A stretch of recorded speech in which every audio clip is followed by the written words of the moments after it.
Sir, কে শুরু করবে, আপনি না আমি?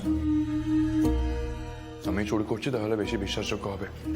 তোমার কি মাথা খারাপ হয়ে গেছে ফুলকি? এত রিস্ক কেউ নেয়? সত্যি তো, কত লোক আসবে, একটা মান সম্মানের ব্যাপার। দেখ, আমার পরিষ্কার কথা, আমার আর ফুলকির marriage anniversary, I want everything to be picture perfect. আমি কোনো কম্প্রোমাইজ চাই না। আর এরা এরা পারবে না, এত খাবার দেওয়ার ক্ষমতাই নেই এদের। হ্যাঁ, দোকানের অবস্থা দেখে তো আহামরি বলে কিছু মনে হচ্ছে না। এক্স্যাক্টলি এক্স্যাক্টলি, আমি এটাই বলছি, এদের বড় জায়গায় রান্না করার অভিজ্ঞতাই নেই। দাদা, একটু এদিকে আসবেন?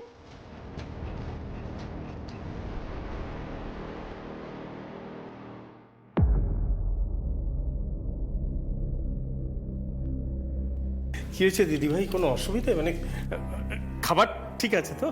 না না, খাবার একদম ঠিক আছে, দুর্দান্ত। আপনার হোটেলে খাবার একদম অমৃতের মতো। আমি তো ভাবতেই পারিনি এরকম ছোটখাটো হোটেলেও এত ভালো খাবার পাওয়া যায়।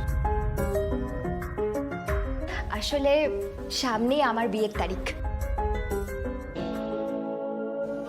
হ্যাঁ, ওই মানে হচ্ছে বিবাহ বার্ষিকী। তো আমি ভাবছিলাম এখান থেকে খাবার নেব। হ্যাঁ, কোনো অসুবিধে নেই, আমরা অর্ডার সাপ্লাই করি তো। শুনলেন শুনলেন তো আপনি? আসলে আমার বর একদম ভরসা করতে পারছে না। না না, পারবো স্যার, সত্যি বলছি। আমরা তো বিয়ে বাড়ি, অন্নপ্রাশন বাড়ি, পৈতে বাড়ি প্রচুর ক্যাটারিং করেছি স্যার। লোকে তো খেয়ে একেবারে ধন্য ধন্য করেছে। ফুলকি, আমার কথাটা শোনো, রিস্ক হয়ে যাবে, ছেড়ে দাও, কথা বাড়িও না।